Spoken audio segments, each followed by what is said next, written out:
lot, but seeing the show, I realized, how do you guys manage to be so hot? Like, you guys are just hot all the time. Like both of them, you just glorious. So I was wondering, you guys get that question? Well, as you can see, that it's all the professionals that we work with. This is the real deal.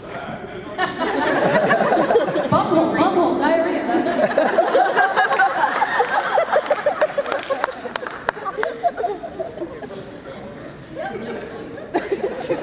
No, I'll give it all up to lighting, good makeup, good hair, and good costumes. Like, honestly, we're so well taken care of. People are like, you guys look so great. It's like, yeah, because we have a team of awesome professionals to make us look that way.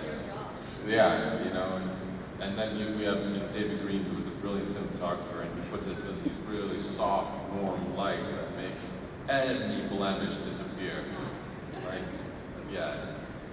I was actually watching, because I'm catching up on the episodes to make sure that I'm prepped for this season, and I was looking at it going, damn, we look pretty good. And then I look in the mirror, I'm like, wow, God, I love showbiz.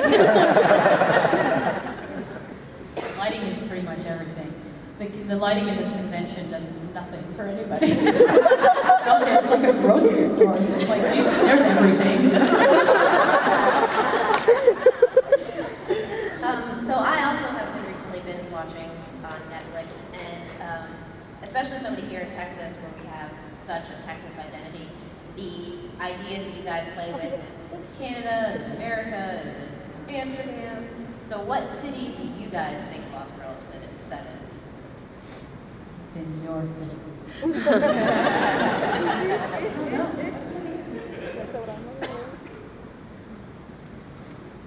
It's actually in Des Moines. Des Moines? Okay. Baton Rouge, maybe. We'll go with that.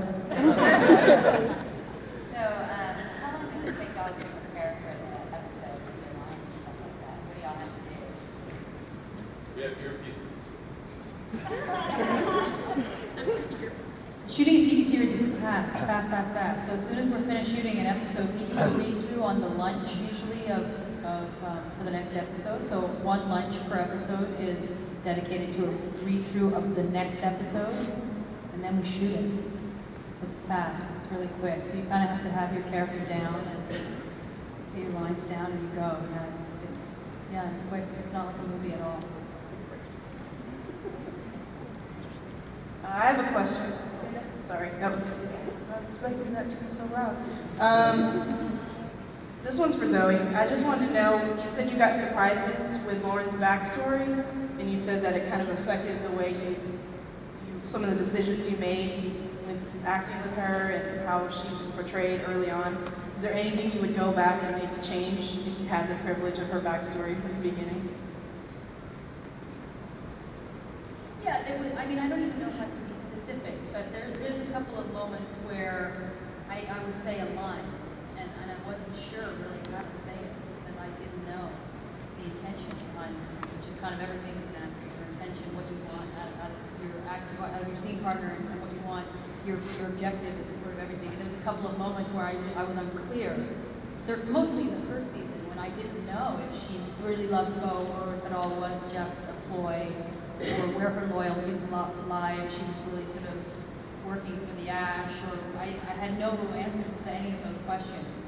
But I think it worked out okay. I think I had to play stuff really on a line a lot. I really had to play stuff in a way that if anything was revealed, it was fine that I sort of said it that way, or, you know, there was a lot of that going on. But she's a lot clearer now to me, the character. She's still sort of mysterious, but I think we understand she is inherently good, and she has both best interests at heart now. I think we know that, unless something changes, which it could, I don't know. Yes, this question is for Chris. I was just wondering, what's it like for you to do a scene and speak growling and all that stuff, and then come back, maybe a few weeks later, you see yourself on screen and you see that really cool lighting effect on your eyes and the roar they add to it. What's that like for you? I'm like, thank God for CGI, because honestly, when I do it, sometimes I just feel like a monkey out there. Just hoping that it looks good, right? No, I can't do it. No, Come on, do it. no CGI person there. Oh, do it.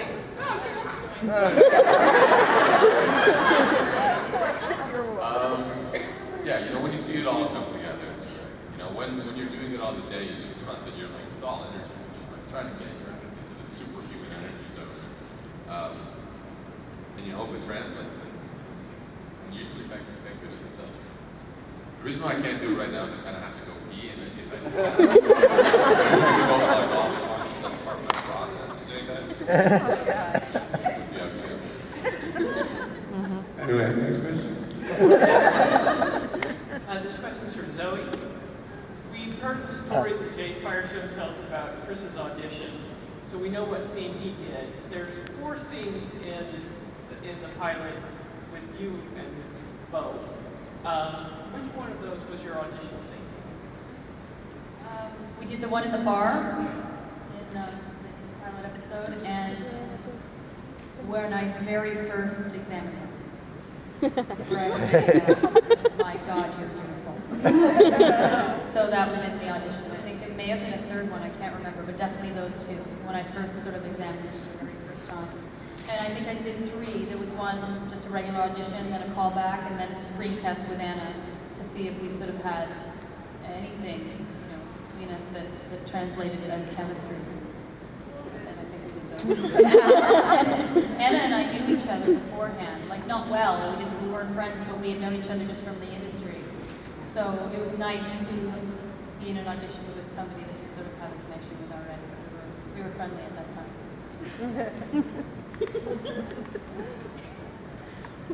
Is there any blooper material you would like to share with us? There's always blooper material. I think they did a blooper reel for season 2, which I think is out on the web, right? Yes. And unfortunately, they haven't made one for season 3 yet. They probably will. Yeah. There's always bloopers. We don't do one scene. I don't think there's a scene I've shot where we haven't messed up with Yeah. Yeah. We're either falling down, bumping into each other, something's not right. Sex scenes have a lot of wardrobe mishaps, often, where you show too much, or the camera catches the side of the pasty. There's a lot of those moments where you're strategically trying to make out with somebody, but place your arms in such a way that it's like insane. There's nothing normal about it. So there's a lot of wardrobe malfunctions for sex scenes. And then where you... There was that one once.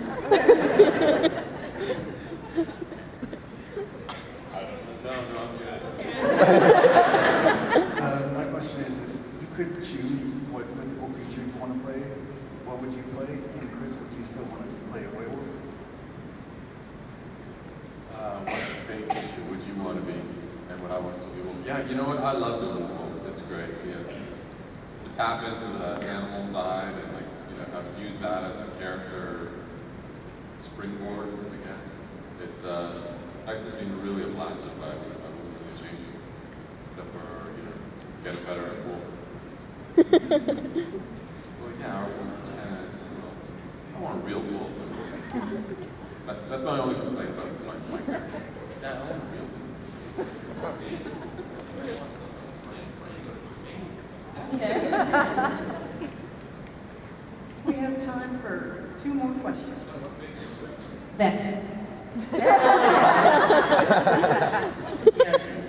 Talk about the other cast members like Anna and what they're like in real life. Well, I mean, we're so fortunate. We're really good pals on the show, and everybody's really lovely to work with. And Anna leads the team, and she's probably the single most lovely, kind, thoughtful, generous, charming person you want to work with. She's the lead of a really popular show, and she's probably the most humble human being I've ever met. She really is. She's pretty grounded and lovely. So yeah, she's working with everything. Anna is from Cape Breton, is that right? Breton. And she told me that when she was growing up, sort of something that was in the community or her family would say is, strangers are just friends that you don't know yet. And that's just so sweet. And she managed to bring this with her all the way along. And yeah, that's Anna. And all the way down, I don't know, we're so lucky on the show, from even even our execs and stuff like this, like